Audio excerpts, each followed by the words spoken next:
బట్టతలతో బాధపడుతున్నారా? ఆధునితనమైన పద్ధతిలో hair transplantation చేయబడును. Face clinic, Hyderabad.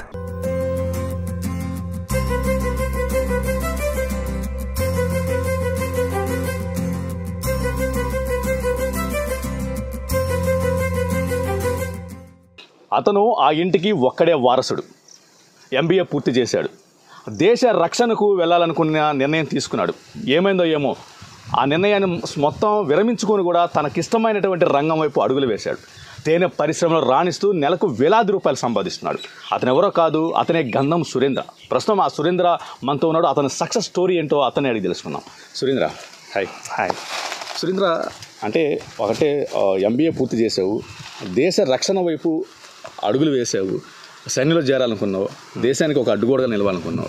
మరి ఎందుకని ఉన్నట్టుండి ఒక్కసారిగా ఆ నిర్ణయాన్ని వెనక్కి తీసుకున్నావు, ఇలా తేనె పరిశ్రమ అడుగులేసావు? అంటే బాగానే ట్రై చేసాము. కొన్ని కారణాల వలన ఆగిపోవాల్సి వచ్చింది. అంటే మెయిన్ రిజర్వేషన్ ప్రాబ్లం వలన ఆగిపోయి మా నాన్నగారు 10-15 years నుంచి చేస్తున్నారు. MBA అయిపోయిన తర్వాత రీసెంట్గా అంటే హాలిడేస్లో చదువుకునేటప్పుడు అప్పుడప్పుడు వచ్చి చూస్తూ ఉండేవాడిని. ఇంకా అయిపోయిన తర్వాత మా అన్న వాళ్ళు కూడా ఇది ఎటు మిస్ అయింది కదా, ఇంకా సాఫ్ట్వేర్ సైడ్ చేసేయని చెప్పి అని అన్నారు. అంటే వాళ్ళ ప్రెజర్స్ చూస్తూనే ఉన్నాం. ఇంకా వాళ్ళకి ఎట్లా ఉండిద్ది అంటే ఏదైనా చిన్నవి కూడా పర్మిషన్ తీసుకొని రావాలి. ఇదనుకో, ఈ సంస్థకి మనమే ఒక CEO, మనల్ని ఎవరు అడ్డు చెప్పేవాళ్ళు లేరు. మనమే ఒక నలుగురికి లైఫ్ ఇస్తున్నాం. ఇంకా అందువలన ఇక్కడే ఉండి దీన్నే బిజినెస్ డెవలప్మెంట్ చేద్దామని చెప్పి మా నాన్నగారితో మాట్లాడి నేను కూడా రావాల్సి వచ్చింది. అయితే అంటే దేశ రక్షణ వైపు అంటే శత్రు సైన్యాన్ని మన దేశంలో అడుగు పెట్టకుండా కాపాడాల్సినటువంటి ఒక బాధ్యత.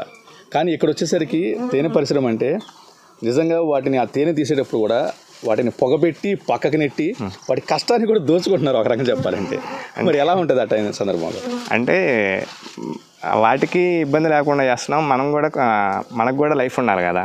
ఒక్కొక్కరికి ఒక్కొక్క వృత్తి ఎంచుకుంటారు, దానికి ఇబ్బంది లేకుండానే చేస్తున్నాం. అందువలన దీంట్లో సెటిల్ అయిపోయాం. అంటే మొత్తం ఎన్ని సంవత్సరాల నుంచి పూర్తి స్థాయిలో దీని మీద నిమగ్నం అయిపోయావు? నేనైతే ఒక 7 years నుంచి, మా ఫాదర్ అయితే 15 years నుంచి ఇందులోనే ఉన్నారు, ఈ పరిశ్రమలోనే. మొత్తం అంటే స్టార్టింగ్ ఎంత పెట్టుబడి పెట్టారు, ఇప్పుడు ఎంత ఆదాయం వస్తుంది? స్టార్టింగ్ మా నాన్నగారు 15 boxes తీసుకున్నారు. అప్పుడు బాక్స్ వచ్చేసరికి 6,000 రూపాయలు. ఇంకా అది నిదానంగా 100 boxes దాకా ఇంప్రూవ్మెంట్ చేశారు. ఇంకా నేను దిగిన తర్వాత మళ్ళీ ఇంకో 100 boxes కొని వాటిని ఇంప్రూవ్మెంట్ చేసుకుంటా టోటల్గా 450 boxes వాటికి ఇప్పుడు మనకు ఉన్నాయి. ఆ 450 boxesకి వచ్చేసరికి పెట్టుబడి ఎట్లా లేదన్నా 1,50,000 దాకా ఉండేది మంత్కి. ప్రాఫిట్స్ కూడా అలానే ఉంటాయి. మనం ఎంత పెట్టుబడి పెడతామో అంత డబులే ఉండేది ప్రాఫిట్. కాకపోతే మనం మార్కెటింగ్ చేసుకునే దమ్ము ఉండాలి. ఏ ప్రోడక్ట్కైనా మార్కెటింగే మెయిన్. మార్కెటింగ్ చేసుకునే దమ్ము ఉంటే అంతా బాగానే ఉండేది. అంటే మీకు సంబంధించి అంటే ఈ తేనెటీగలను అసలు ఎక్కడి నుంచి తీసుకొచ్చారు, దీని మీద పర్యవేక్షణ ఎలా ఉంటుంది? ఒక తేనెటీగను తీసుకొచ్చి ఆ తేనెటీగ ద్వారా తేనె రావడానికి మొత్తం ఈ ప్రక్రియ మొత్తం ఎన్ని రోజులు ఉంటుంది? ఇవి ఫస్ట్ జార్ఖండ్ నుంచి కొనుక్కొచ్చాం. జార్ఖండ్ నుంచి కొనుక్కొచ్చిన తర్వాత ఇక్కడ మన సీజన్ బట్టి అవి ఇంప్రూవ్మెంట్ అవుతాయి. తేనె ఎన్ని రోజులకి ప్రిపేర్ అవుతుందంటే ఇక్కడ మనకున్న సీజన్ బట్టి మినిమం 30 days నుంచి 40 days లోపు ఒక్కొక్క బాక్స్లోకి ప్రిపేర్ అవుద్ది. 40 days లోపు మినిమం తీసేస్తాం. మంత్కి వచ్చి 45 రోజులు, 45 రోజులు, 30 రోజుల నుంచి 45 రోజుల లోపు తేనె తీయడం జరుగుతుంది. అయితే అంటే ఇప్పుడు మీరు పెట్టెలు కనిపిస్తున్నాయి ఇక్కడ బాక్సులు, పెట్టె తేనె పుట్ట తేనె అని చెప్పి అంటూ ఉంటారు. అంటే రెండింటికి గల వ్యత్యాసం ఏంటి? పుట్ట తేనె అంటే అవి ఒక ఏరియాలోనే ఉంటాయి. అవి ఏంటంటే వాటిని గాలేగలు అంటారు. అవి చిన్న అవి ఆ తేనె పుల్లగా ఉండిద్ది. అంటే వర్షానికి తడిసి ఎండకండి అది పులుపు వచ్చిద్ది. ఈ తేనెకి అలాంటిది ఏమైనా స్వీట్నెస్ ఎక్కువ. ఎక్కడ సీజన్ ఉంటే అక్కడ పెడుతుంటాం అనమాట. ఇప్పుడు మన గ్రామంలో పెట్టాము, ఇక్కడ దోసపోతులు ఇవి ఉంటాయి. నెక్స్ట్ వచ్చేసరికి కోనక్కి మాటూరు సైడ్ వెళ్తాం, అక్కడ నూగు ఉండిద్ది. వీటిలో వాటర్ అనేది పడదు, బాక్స్లోకి వాటర్ అనేది పడకపోటాన పులుపు అనేది రాదు. తేనెలో ఎప్పుడైనా వాటర్ డ్రాప్ అనేది పడిందంటే పులుపు వచ్చేసిద్ది. దానికి దీనికి వేరియేషన్ అది. అంటే తేనెటీగలకు సంబంధించింది కూడా అంటే ప్రధానంగా అంటే ఆడ ఈగలే వెళ్ళి తేనెని అంటే పుప్పుడిని ద్వారా తేనె తీసుకొస్తూ ఉంటాయి. మగ ఈగలు అనేది పెట్టికి పరిమితం అవుతూ ఉంటాయి. సో వీటన్నిటిని ఒక రాణి ఈగ కంట్రోల్ చేస్తూ ఉంటుంది అంటారు. అవన్నీ ఏది వాస్తవం? రాణి ఈగ అనేది పుట్టిన తర్వాత 21 డేస్కి బయటకు వచ్చింది. ఆ బయటకు వచ్చిన తర్వాత అది మీట్ అవ్వటానికి 1 వీక్ పడుతుంది. ఆ మీట్ అవ్వటానికే మొగేగ వర్క్ చేసేది. ఇంకా నెక్స్ట్ ఆ మొగేగ అనేది దేనికి పనికిరాదనమాట. ఆ మొగేగ ఈ వర్కింగ్ ఈగలు తీసుకొచ్చిన హనీని తిని లైక్ లోపలే కూర్చునిద్ది. ఆ లైఫ్ అనేసరికి ఈగకి వచ్చేసరికి 35 డేస్ నుంచి 60 డేస్ లోపే ఒక ఈగకి లైఫ్. వీటిలో పుట్టే ఈగలు పుడుతుండే, చనిపోయే ఈగలు చనిపోతుంటాయి. ఇప్పుడు రాణి ఈగ రోజుకి వచ్చేసరికి 1000 to 2000 ఎగ్ లైన్స్ పెట్టిద్ది. ఆ ఎగ్ లైన్ వచ్చేసరికి 21 డేస్కి మళ్ళీ ఈగ డెలివరీ అయ్యిద్ది ఆ ఎగ్ లైన్. అలా ఇదవుతుంటాయి అన్నమాట. అంటే ఇది కూడా అంటే కోడి పిల్లల మాదిరిగానే అంటే ఒక గుడ్డు డెలివరీ అవ్వడానికి 21 రోజులు పట్టాల్సి వస్తుంది. అంటే ఇప్పుడు మనం రాణి ఈగకి అంటే ఆడ ఈగ, మగ ఈగ, రాణి ఈగ అనేది గుర్తించడం ఎలాగా వాటిని? మగ ఈగ అనేది కొంచెం లావుగాను బొద్దుగా ఉండిద్ది, రాణి ఈగ బారుగా ఉండిద్ది. ఉదాహరణకి ఇప్పుడు ఇది ఉంది కదన్న డిఫరెంట్గా, ఇది వచ్చేసరికి రాణి ఈగ. ఇది ఓకే. అన్ని ఈగల కంటే ఇది కొంచెం డిఫరెంట్గా ఉండిద్ది, కొంచెం బార్ ఎక్కువ. ఇది ఎగ్ లైన్ పెడుతుండిద్ది. ఇవన్నీ కూలి ఈగలు. ఇది ఉంది కదా కొంచెం లావుగా, ఇదేమో మగ ఈగ. అంటే ఒక బాక్స్ సంబంధించి ఇటువంటి ర్యాక్లు ఏమి ఉంటాయి, ఈ ర్యాక్లో మొత్తం రాణి ఈగలు ఏమి ఉంటాయి? బాక్స్కి వచ్చేసరికి సింగిల్ బాక్స్కి అయితే 10 ర్యాక్స్ ఉంటాయి. ఆ బాక్స్కు ఒక బాక్స్కి వచ్చేసరికి ఒక రాణి ఈగే ఉండేది. ఇంకొక రాణి ఈగ లోపల రిలీజ్ అయిందంటే అందులో సగం బ్యాచ్ని తీసుకుని వెళ్ళిపోయిద్ది. ఒక ఊరికి ఒకటే రాజు ఉండాలన్నట్టుగా దీనికి కూడా అంతే. రాణి ఈగ ఒక బాక్స్కి వచ్చేసరికి ఒకటే రాణి ఈగ ఉండాలి, రెండో రాణి ఈగ ఉండడానికి వీల్లేదు. ఒకవేళ ఉన్నా కానీ ఈ వర్కింగ్ ఎగ్స్ అవి రాణి ఈగ ముసలిది అయిపోయిందంటే చంపేసేస్తాయి. చంపేసి ఆ యంగ్గా ఉన్నదే ఉంచుకునేది అన్నమాట. ఇదంతా బురుడు. రాణి ఈగ పెట్టిన గుడ్డు 15 or 16 డేస్కి ఇలా రెడీ అయ్యిద్ది అనమాట. ఇంకా 3 or 4 డేస్లో ఇది రిలీజ్ అయ్యిద్ది. ఇదంతా హనీ ఇలా సీల్ వేసినప్పుడే మనం తీయాలన్నమాట. ఇలా సీల్ వేసినప్పుడు తీసామంటే దానికి ఎక్స్పైరీ డేట్ అనేది ఏమి ఉండదు, ఎన్నాళ్ళైనా నిల్వ ఉండిద్ది. ఉండే కొద్దికి మాగుతుండిద్ది, కలర్ చేంజ్ అవుతూ వచ్చిద్ది, బ్లాక్ కలర్ టైపు. ఎన్ని రోజులకి తయారవుతుంది? 30 to 45 డేస్, మినిమం 30 డేస్. ఇంకా సీజన్ బాగుంది, ఇప్పుడు సన్ఫ్లవర్ మీద పెట్టామంటే 25 డేస్కే వచ్చిద్ది. వామ్ ఉంది, అది 25 డేస్కే వచ్చిద్ది. ఇంకా మిగతా సీజన్లో ఏంటంటే అంత ఎఫెక్ట్గా ఉండవు కాబట్టి 30 to 45 డేస్. అంటే వీటికి సంబంధించి అంటే చాలా చూస్తుంటాను నేనైతే. ఇవి రకరకాల అంటే ఇప్పుడు సపోజ్ మనకి ఇక్కడ 60 గ్రామాలు ఈరోజు ఇక్కడ ఉండే పెట్టెలు, ఇంకో రోజు చూసుకుంటే ఇంకో చోట అలా రకరకాల తోటల్లో ఉంటాం. అంటే కొంతమంది కూడా ఏంటంటే ఇవి పెట్టెలు తీసుకుని కూడా ఇతరత్ర ప్రాంతాలకు వెళ్తూ ఉంటాము అని చెప్పనేసి, ఏంటంటే వాళ్ళకి కావాల్సినటువంటి ఆ పుప్పుడు ఏదైతే ఉందో ఆ పూలు కానీ వాటికి సంబంధించి అలా ఏ ప్రాంతాలకు వెళ్తూ ఉంటారు? ప్రధానంగా దీనికోసమేనా? ప్రధానంగా దీనికోసమే అంటే ఒక్కొక్క చోట ఒక్కొక్క సీజన్ ఉండిద్ది. ఇక్కడ మనకి దోసలు ఉన్నాయి, ఈ దోసపోత అనేది 2 నెలల వాటికే ఉండిద్ది. 7 సీజన్ అయిపోయిన తర్వాత వాటికి ఆహారం అనేది ఏమి ఉండదు. కాబట్టి మనకి సర్చింగ్ చేసుకుంటాం అనమాట. ఇక్కడ పంట అయిపోవచ్చిందంటే నెక్స్ట్ ఏ ఏరియాలో పంట బాగుండిద్ది అని చెప్పి చూసుకుంటాం. నెక్స్ట్ మాటూరు దగ్గర ఉండిద్ది, నూగేస్తారు, అక్కడ ఒక 2 నెలలు ఉంటాయి. ఆ నూగు అయిపోయే టయానికి మళ్ళీ ఆదోని దగ్గరికి వెళ్తాం, అక్కడ వాము ఉండిద్ది. మళ్ళీ అక్కడి నుంచి ఇంకా ఒక 50 కిలోమీటర్స్ పైకి వెళ్తే బనగానపల్లి ఉండిద్ది, అక్కడ సన్ఫ్లవర్ ఉండిద్ది. అక్కడి నుంచి మళ్ళీ అరకు వెళ్తాం. ఇలా ఎక్కడ సీజన్లో ఉంటే అక్కడ తిప్పుతూ ఉంటాం. ఇంకా తిప్పితే మనకి ఆ సీజన్ మీద వచ్చే తేనె టేస్ట్గా ఉండిద్ది. ఒకసారి పెట్టి తీసామంటే అది అంత క్వాలిటీ ఉండదు తేనె. అయితే కొంతమంది ఏం చేస్తుంటారంటే ఇలా అంటే ఇతరత్ర ప్రాంతాలు అంటే ఆ పువ్వులు కానీ ఆ పువ్వుల పుప్పొడి మకరందం కోసం కాకుండా ఒకే చోట పెట్టి పంచదార నీళ్ళని వాటికి ఫీడ్ రూపంలో ఇస్తూ ఉంటారు. అది ఎంతవరకు కరెక్ట్? ఫీడ్ అనేది ఎవరైనా ఇవ్వాలి, తప్పదు. కాకపోతే అది 1 or 2 టైమ్సే ఇవ్వాలి. ఇంకా ఎక్కువగా ఇచ్చినా కానీ అవి ఫీడ్ తీసుకోవు. ఒకసారి పెట్టి తీయాలంటే అది జరగదు. ఇంకా అలాంటి హనీ వచ్చిందంటే అది పక్కా ఫ్రాడ్. ఇక అది స్వచ్ఛమైన తేనెని గుర్తించాలంటే అట్లాగే, ఎందుకంటే ఇప్పుడున్న ప్రస్తుత పరిస్థితుల్లో కూడా అందరూ ఏంటంటే ఉదయాన్నే పరగడుపున ఒక గ్లాసు వేడి నీళ్ళలో కొంత చేను చొక్కేసి తాగడమైనా కానీ, అదేవిధంగా కొంతమంది పిల్లలకి ఏంటంటే నత్తి కానీ మాట స్పష్టంగా రావడం కోసం కూడా పరగడుపున తేనె నాకించడము, అలా కొంతమంది మెడిసిన్స్ పరంగా కానీ ఒక తేనె అనేది ఇప్పుడు ఒక రకం చెప్పాలంటే ఒక ప్రత్యేక అవసరం అయిపోయింది. ఇటువంటి నేపథ్యంలో చాలా ప్రధాన బ్రాండ్ల తేనెల్లో కూడా కల్తీ జరుగుతుందని కొన్ని సంస్థలు చెప్తున్న నేపథ్యంలో స్వచ్ఛమైన తేనెని గుర్తించడం అంటే ఎలా? స్వచ్ఛమైన తేనెని గుర్తించాలంటే ఇప్పుడు బ్రాండ్స్కి అలవాటు పడిపోయారు అందరూ. మనం ఒరిజినల్ తీసుకెళ్ళి ఇది ఒరిజినల్ తేనంటే ఒరిజినల్ ప్రోడక్ట్ ఏదైనా సరే అది ఒరిజినల్గా నమ్మరు. ఇప్పుడు ఒరిజినల్ ఎలా ఉండిద్దంటే ఇప్పుడు మనం బాటిలింగ్ పోసామనుకోండి, పైన సన్నగా నొరగొచ్చింది వైట్ కలర్లో. నా దగ్గరే కాదు, ఎవరి దగ్గరైనా సరే ఒరిజినల్ అనేది ఒకటే కలర్లో కూడా ఉండదు. ఇవాళ దోసపొద మీద తీసాము, అది కొంచెం డార్క్ కలర్ వచ్చింది. నెక్స్ట్ నూగు సీజన్ మీదకి వెళ్తాం, ఆ నూగు సీజన్ మీద కొంచెం వైట్ వచ్చింది. సన్ఫ్లవర్ మీదకి వెళ్తాం, థిక్నెస్ ఎక్కువ గోల్డ్ కలర్లో వచ్చింది. ఆదోని వాంపోత్ మీదకి వెళ్తాం, బాగా థిక్నెస్ ఉండిద్ది, బ్లాక్ కలర్లో వచ్చింది.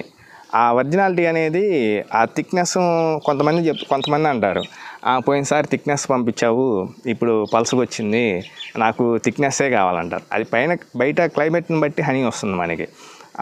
అయితే ఆ ఒరిజినల్ అనేది కలరు ఎప్పుడు ఒకటే రకంగా ఉండదు. బయట ఇప్పుడు లైన్ హనీ ఉంది, దాన్ని 365 days ఒకటే కలర్ మెయింటైన్ చేస్తారు. అది ఫ్రాడ్. అంటే లైన్ హనీ కాదు, ఏదైనా కానీ 365 days ఒకటే కలర్ మెయింటైన్ చేస్తారంటే అది ఫ్రాడ్. ఒరిజినల్ హనీ అనేది 2 monthsకి కలర్ చేంజ్ అవుతుండిద్ది, టేస్ట్ కూడా మారుతుండిద్ది. ప్రతిదానికి అంటే సపోజ్ కోళ్ళలో బ్రాయిలర్ కోడి, నాటుకోడి, అలాగే గేదెల్లో కూడా రకరకాల అంటే ఉంటాయి. అలా ఈ ఈగల్లో కూడా తేనెటికి సంబంధించి ఇవి పలానా జాతి లేకపోతే పలానా బ్రీడ్ అనేది ఉంటుందా? ఉండిద్ది. ఇది ఆఫ్రికా బ్రీడ్ అని అంటారు వీటిని. ఇవి పెంపుడు ఈగల్లాగా ఉంటాయి అన్నమాట. అంటే కుట్టినా మనకి పెద్దగా ఇబ్బంది ఉండదు. అంటే ఎక్కువ కుడితే ప్రాబ్లం ఏ ఈగలైనా. ఇవి మనకి అలవాటు అయిపోయింది కాబట్టి ఆల్రెడీ పాయిజన్ అయిపోయి ఉండేది బాడీలో. వీటి వల్ల మనకి ఎటువంటి ఇబ్బంది ఉండదు. ఇంకా పెద్ద ఈగలు ఉంటాయి, కొండ ఈగలు అలాంటివి ఉంటాయి. అలాంటివి అయితే చాలా ప్రాబ్లం అవుతాయి. అంటే సహజంగా తేనెటీగలు కూడా ఇటీవల కాదు చూసుకుంటే మొన్న కొన్ని రోజుల క్రితం కూడా అంటే రోడ్డు మీద వెళ్ళే వాళ్ళని ఇలా పక్కన నడుచుకుంటూ వెళ్ళే వాళ్ళని కూడా ఒకసారి దాడి చేసి మూకుమ్మడిగా కుడతాయి అని చెప్పి అంటూ ఉంటారు. మరి ఇప్పుడు ఇక్కడ ఇన్ని తేనెటీగలు నీవైతే చాలా ప్రశాంతంగా ఉన్నటువంటి పరిస్థితులు, ఆ తేనెటీగలు ప్రధానంగా అంటే దాడి చేయాలంటే ఎందుకు చేస్తే ఏ పరిస్థితుల్లో అవి దాడికి పాల్పడతాయి? వాటికి ఇబ్బంది కలిగించినంతసేపు ఎవరి మీద ఎటువంటి దాడి చేయవు. వాటికి ఒత్తిడి తగిలినప్పుడు కానీ వాటిని ఏదైనా కదిలించినప్పుడే దాడి చేస్తాయి. అలాంటప్పుడే ఇబ్బంది పడతారు. కానీ వాటికి ఇబ్బందిగా ఉన్నప్పుడే దాడి చేస్తాయి. మామూలుగా అయితే ఎటువంటి ప్రాబ్లం ఉండదు వాటి వలన. ఇప్పుడు అనుకోని పరిస్థితుల్లో ఒక్కసారిగా తేనెటీగలు అంటే మనిషి మీదకి వచ్చేసేసినాయి. నేను చూస్తుంటాను, కొంతమంది ఆ గడ్డం నిండా పెట్టుకుంటారు, కొంతమంది మొహం నిండా పెట్టుకుని ఉంటారు. మరి వాళ్ళని ఎటువంటి హానికి చేసినటువంటి పరిస్థితులు కనిపించవు. కానీ కొంతమందిని వాలంగానే కూడా ఒక్కసారి కుట్టేసేసి మొహం అంతా కూడా వాచిపోతూ ఉంటుంది. ఎందుకని అలా? వాటిని మనం కదిలించినంతసేపు మామూలుగా వచ్చి వాళ్తాయి, వాలి దాని అందరికీ అదే వెళ్ళిపోతాయి. రాణిగా మన మీద ఉంటే అవి మనల్ని ఏం చేయవు. వాటికి ఒత్తిడి తగిలిందంటే కుడతాయి, అదొకటి. ప్లస్ మన దగ్గర ఏదన్నా పర్ఫ్యూమ్ స్మెల్స్ కానీ, హెయిర్కి ఏదన్నా ఆయిల్స్ కానీ, హెడ్ బాత్ చేసినప్పుడు కానీ ఇలాంటప్పుడు ఏంటంటే ఎక్కువగా అట్రాక్ట్ చేస్తాయి. అవి వచ్చి వాలంగానే మనల్ని కుడతాయి అని చెప్పి మనం అటు ఇటు దులిపామనుకోండి, వాటికి భయం వేసేసి గబాలను కుట్టేస్తాయి. ఆ కుట్టిన స్మెల్కి ఇంకో 4 ఈగలు వస్తాయి. ఆ 4 ఈగలు ఇంకా అటాక్ చేస్తుంటాయి. అలా ఈగలన్నీ వచ్చేస్తుంటాయి. వాటిని మనం కదిలించినంతసేపు మనకి ఎటువంటి ప్రాబ్లం ఉండదు.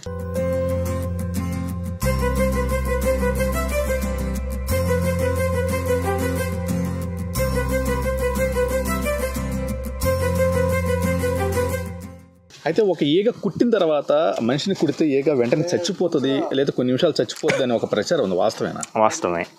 ఆ ఈగ అనేది ఈగలో ఉన్న వెన్నుపూస మన చర్మంలో దించేసిద్ది. దించిన వెంటనే అది 10 to 15 minutesకి ఈగ అనేది చనిపోయిద్ది. ఇప్పుడు మీరు అంటే ఒక పొలాల్లో పెట్టేసేసి ఆ పువ్వుల పొప్పుడి ద్వారా ఆ తేనెటీగలు తీసుకొచ్చినటువంటి దాన్ని తేనెగా మార్చి విక్రయిస్తున్నారు. సపోజ్ ఎంత కేజీ ఎంత అమ్ముతున్నారు ఇప్పుడు ఒక స్వచ్ఛమైన తేనె? సుమారు హోల్సేల్గా 250కి ఇస్తున్నాము. బల్క్గా వచ్చేసరికి డిఫరెంట్ కాస్ట్ ఉండిద్ది. అంటే ఏదైనా కంపెనీకి అమ్ముతారా లేకపోతే ఎవరైనా రిటైల్గా కావాలన్నా కానీ ఇచ్చేస్తారా? రిటైల్గా ఉండిద్ది, కంపెనీస్కి ఉండిద్ది, మళ్ళీ గవర్నమెంట్కి పంపిస్తుంటాము, అన్ని ఏరియాస్కి వెళ్తుండేది. అయితే సుమారుగా దాదాపు 40 రోజులు పట్టిద్దంటున్నారు తేనె. అంటే ఈగ వెళ్ళి తీసుకొచ్చి తేనె చేయడానికి 40 రోజులు పట్టుతుంది. అలాగే ఈగ కూడా 40 నుంచి 50 రోజుల వరకు బతుకుద్దంటారు, అంతేనా? అంతే, 40 to 60 days, 40 నుంచి 60 రోజుల వరకు. అది మహా 5 కిలో అయితే మీరు చెప్పినట్టు 250-200 రూపాయలు వస్తుంది. కానీ తేనెటీగ విషాన్ని, ఆ విషం అమ్మితే అంటే లక్షల్లో సంపాదించవచ్చు అనే ఒక ప్రచారం ఉంది. ఎందుకు దాని విషయానికి అంత డిమాండ్? దాన్ని క్యాన్సర్కి, కొన్ని ఎక్కువగా ఉన్న రోగాలు ఉంటాయి కదా, వాటికి ఉపయోగిస్తారు. మీరు అన్నట్టుగానే విషయం అనేది చాలా కాస్ట్ ఉంది. కాకపోతే అటు విషయం తీసామంటే ఈగ డల్ అయిపోయింది. ఏగడల్ అయితే మనకి పరిశ్రమ అనేది ఫుల్ డౌన్ అయిపోయింది. అందువల్ల మనం ఎప్పుడు ట్రై చేయలేదు. అంటే ఎవరైనా ఉంటారు అలాగ, అంటే ఇప్పుడు ఈ తేనె అమ్మితే కొద్దిగా వస్తుంది కదా, దాన్ని విషం అమ్మితే ఎక్కువలో సంపాదించుకోవచ్చు కదా అని చెప్పి అడిగి ఎక్కరించి వాళ్ళు ఉంటారు. ఉంటారు. అంటే ఎక్కువ సంస్థ ఉన్న వాళ్ళు ట్రై చేస్తారు. ఇప్పుడు ఓకే 700 బాక్సెస్ 800 బాక్సెస్ ఉన్నాయి అనుకోండి, ఒక 100 బాక్స్కి ట్రై చేస్తారు. 100 బాక్స్ని 1 మంత్ వరకు కదిలీకుండా ఉన్నారనుకో అవి రికవర్ అవుతాయి. అట్లాంటప్పుడు ప్రాబ్లం ఏమి ఉండదు. మళ్ళీ ఆ 100 బాక్స్ని మళ్ళీ వెంటనే మనం హనీ తీసుకోవాలని చెప్పి వాటికి ప్రిపేర్ చేసామంటే అవి క్లోజ్ అయిపోతాయి, ఎక్కువగా వర్క్ చేయలేవు. ఒకవేళ ఎవరైనా అంటే వాళ్ళ కాళ్ళ మీద వాళ్ళు నిలబడుకోవాలి, వాళ్ళ కింద పని చేయకుండా స్వశక్తితో ఎదగాలి అనుకుని ఒకవేళ ఈ తేనె పరిశ్రమ వైపు అడుగులు వేయాలనుకుంటే వాళ్ళకి మీరు ఇచ్చే సలహా సజెషన్స్ ఏంటి? ఎవరైనా ఆహ్వానిస్తాం. ఫస్ట్ స్టార్టింగే రమ్మని చెప్పము, వచ్చి కొంత ట్రైనింగ్ అనేది తీసుకుంటే తనకి A to Z అర్థమైంది. ట్రైనింగ్ లేకుండా వచ్చి తీసుకొని ఒకసారిగా సంపాదించుకోవాలంటే అది కుదరని పని. ఫస్ట్లోనే లాస్ అయిపోతారు. దీంట్లో తెలుసుకునే కొందికి ఎంత తెలుసుకున్నా ఇంకా తెలుసుకోవాలని ఇది ఉండిద్ది. నేర్చుకునే కొందికి ఇంకా నేర్చుకోవాల్సినవి చాలా ఉంటాయి. దీనివల్ల ప్రాఫిట్సే ఉండే కానీ లాస్లు కూడా ఉంటాయి. కాకపోతే బిజినెస్ అన్నాక లాభం అన్నీ ఉంటాయి కదా, అన్నీ చూసుకుంటున్నారు. అయితే మీరన్నట్లుగానే వ్యాపారం అన్న తర్వాత లాభ నష్టాలు అనేది సర్వసాధారణం అంటుంటారు. కరోనా సమయంలో చాలా రకాల వ్యాపారాలన్నీ కూడా ఒక్కసారి కుదేలైపోయినాయి. చాలామంది కూడా పెట్టిన పెట్టుబడులు రాని పరిస్థితి, అప్పుల బాధలైనటువంటి పరిస్థితి. అటువంటి పరిశ్రమలో మెడికల్ ఫీల్డ్ అలాగే విధంగా తేనె పరిశ్రమ కూడా బాగుంది, బాగా జోరుగా సాగిందని అంటున్నారు. ఎలా ఉంది కరోనా టైంలో, ఎంత సంపాదించారు, ఎలా ఉంది వ్యాపారం? కరోనా టైంలో చాలా బాగుంది. అంటే దేనికైనా సేల్సే కదా మెయిన్. ఆ టైంలో తేనె ఎక్కువ వాడమని చెప్పి ప్రచారం వచ్చింది. అలా అని కాకపోయినా తేనె ప్రతిరోజు వాడితే మంచిది. హాట్ వాటర్లో లెమన్ పిండుకొని తాగుతారు కదా, చాలా మంచిది. ఆ మూమెంట్లో ఇంకా ఎక్కువగా వాడారు. ఆ మూమెంట్లో చాలా బాగుంది. అది ఇప్పుడు వచ్చేసరికి అంటే మీరు అట్లా అంటే అమ్మకాలు అనేవి డైలీ చేస్తూ ఉంటారా, లేకపోతే 40 రోజులకు ఒకసారా, ఎలా ఉంటుంది? మొత్తం మీద నెల మొత్తం మీద అంటే ఎన్ని కిలోలు తేనె ఎగుమతి చేస్తూ ఉంటారు, ఎంత సంపాదిస్తున్నారు? మనకి ఉన్న బాక్స్ని బట్టి, బయట ఉన్న సీజన్లను బట్టి మనకి దిగుబడి వస్తుంది. మినిమం 1000 నుంచి 2000 లోపు వచ్చింది, 2000 కేజీల లోపు. వచ్చిన దాన్ని బట్టి మనకు ఆర్డర్స్ ఉంటాయి కదా, ఆర్డర్స్ ప్రకారం బాటిలింగ్ కావాలంటే బాటిలింగ్ పంపిస్తాం, లూజ్ కావాలంటే లూజ్ పంపిస్తాం. మనకు వచ్చిన ఆర్డర్ని బట్టి పంపిస్తాం. డైలీ ఉండొచ్చు, 1 వీక్ ఒకసారి ఉండొచ్చు, లేదంటే మొత్తం కలిపి నెలకు ఒకసారి పంపించవచ్చు. ఒక్కొక్కసారి 3 నెలలు 4 నెలలు స్టాక్ ఉండొచ్చు, అలా జరగదు. అయితే సహజంగా ఎవరైనా కానీ ఇప్పుడు ఏ పని చేస్తున్నా కానీ ప్రోత్సహించే వాళ్ళు ఉంటారు, నిరుత్సాహపరిచే వాళ్ళు ఉంటారు. MBA చదివినటువంటి నువ్వు ఏంటి ఇలా చెట్లు ఎంపట పొట్లు ఎంపట ఆ పెట్టెలు పెట్టుకొని ఆ తేనెటీగలతో సావాసం ఏంటి అని ఇప్పుడు వెనకలాగే ప్రయత్నం చేశారు. కానీ మా నాన్నగారు నాకు సపోర్ట్ ఇచ్చారు. సపోర్ట్ ఇవ్వడం వల్ల నేను అలా నిలబడ్డాను. మీరు ఎప్పుడైనా బాధపడ్డారా? అంటే ఇంత చదువుకొని కూడా ఏదో అంటే సాఫ్ట్వేర్ కానీ అదేవిధంగా నేను అనుకున్నటువంటి ఇష్టపడినటువంటి దేశ రక్షణ వైపు వెళ్ళలేకపోయాను, మంచి ఉద్యోగం చేయలేకపోయాను, ఈ రోజు నా ఎండకెండుతూ వాన తడుస్తూ చలికి వణుకుతూ ఈగలతో సావాసం చేయాల్సిన పరిస్థితి వచ్చిందని నేను ఎప్పుడు అనుకోలేదు. ఇష్టంగానే కొనసాగుతున్నారు. అవును. అయితే ఈ సందర్భంగా ఏంటంటే ప్రస్తుతం ఉన్న మార్కెట్లో అంటే ఏది నకిలీనో ఏది ఒరిజినల్ అర్థం కాని పరిస్థితి. స్వచ్ఛమైన తేనెని గుర్తించాలంటే ఎలాగ? అది మనమే కాదు, పెద్ద పెద్ద శాస్త్రవేత్తలు కూడా కనిపెట్టలేకపోయారు దానికి టెస్టింగ్ చేసే మిషను మన ఏరియాలో లేదు. ఉన్నా కానీ అవి టెస్టింగ్ చేసేవేమంటే మనీ ఇస్తే సర్టిఫికేట్ ఇచ్చేస్తున్నారు. అది అనేది చాలా కష్టం. అంటే ఇందాక మీరు మాట చెప్పారు, పుట్ట తేనె కొంచెం పుల్లగా ఉంటుంది అని. అలాగే అంటే స్వచ్ఛమైన తేనె అంటే టేస్ట్ ద్వారా నేను గుర్తించే అవకాశం ఉంటుందా? అలా ఏముండదు.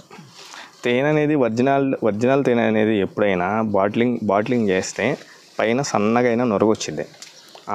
ఆ నొరగ వస్తే ఏంటంటే మనం తీసినట్టు వడబోసి పంపించినట్లు. అలా కాకుండా ఒకటే బాయిలింగ్ చేసామంటే అది కలర్ చేంజ్ అయిపోయింది. కలర్ చేంజ్ అయితే ఒకటే కలర్ మెయింటైన్ చేస్తాం 365 డేస్. ఆ నొరగ కూడా రాదు.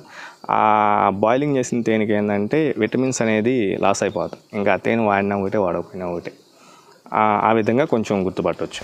ఇది వచ్చేసరికి కేజీ బాటిల్.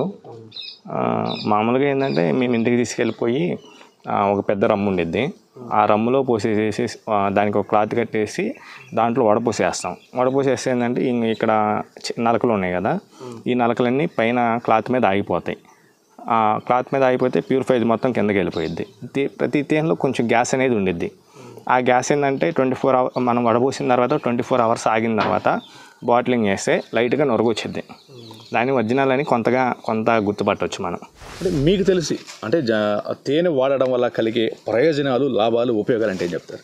తేనె వాడితే అన్ని విధాలుగా ప్రయోజనాలే, లాస్లు అనేది ఏం లేదు. షుగర్ పేషెంట్లు కూడా వాడుకోవచ్చు. చిన్నపిల్లలకు వాడితే నత్తిపోయిద్దని అని చెప్పని అంటారు. ఆ ఫీవర్ వచ్చినప్పుడైనా అన్ని విధాలుగా తేనె అనేది లాభదాయకంగానే ప్రయోజకంగానే ఉంటుంది. అయితే ప్రతిదానికి కూడా ఒక ఎక్స్పైరీ డేట్ అని ఉంటుంది. 3 సంవత్సరాలు, 5 సంవత్సరాలు, లేదా ఒక 6 నెలలు అలా తేనె కూడా ఒక ఎక్స్పైరీ డేట్ అంటే ఏమైనా ఉందా? తేనెకి అసలు ఎక్స్పైరీ డేట్ అనేది ఏం లేదు. ఒరిజినల్ తేనెకి ఎక్స్పైరీ డేట్ అనేది ఏమి ఉండదు.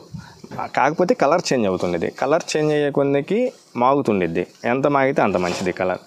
మనం ఎటువంటి కెమికల్ కలపం కాబట్టి కెమికల్ కలిపిన దానికైతే ఎక్స్పైరీ డేట్ అనేది ఉండేది. దీనికి ఎటువంటి ఎక్స్పైరీ డేట్ అనేది ఉండదు. ప్రముఖ కంపెనీల తేనె కూడా కల్తీలు జరుగుతున్న నేపథ్యంలో ఎవరైతే రైతులు ఉంటారో రైతు వారి దగ్గర కనుక తీసుకుంటే స్వచ్ఛమైన తేనె చాలా ఉపయోగకరంగా ఉంటుందని కూడా సూచిస్తున్నారు. ప్రధానంగా ఈ తేనె తీసుకోవడం వల్ల కూడా ఎవరికి అనారోగ్య సమస్యలు తలెత్తవని ఒక రకంగా సూచిస్తున్నారు. ఓ పక్క ఆరోగ్యం, మరోవైపు ఆదాయం కూడా ఉన్న నేపథ్యంలో కూడా ఈ పరిశ్రమలో కొనసాగుతుందని కూడా సురేంద్ర చెప్తున్నాడు. అయితే మొత్తం మీద ఎంబీఏ చదివినటువంటి నేను ఈ రోజున తేనె పరిశ్రమ మీద దాదాపు 80 నుంచి ₹1,00,000 పైగా ప్రతి నెల సంపాదిస్తున్నానని గర్వంగా చెబుతున్నాడు సురేంద్ర. ఇది తేనె పరిశ్రమలో గంధం సురేంద్ర సక్సెస్ఫుల్గా రాణిస్తున్నటువంటి అతని స్టోరీ. కెమెరామెన్ వెంకట్తో వరప్రసాద్, సుమన్ టీవీ, గుంటూరు జిల్లా ఆరమణ నుంచి.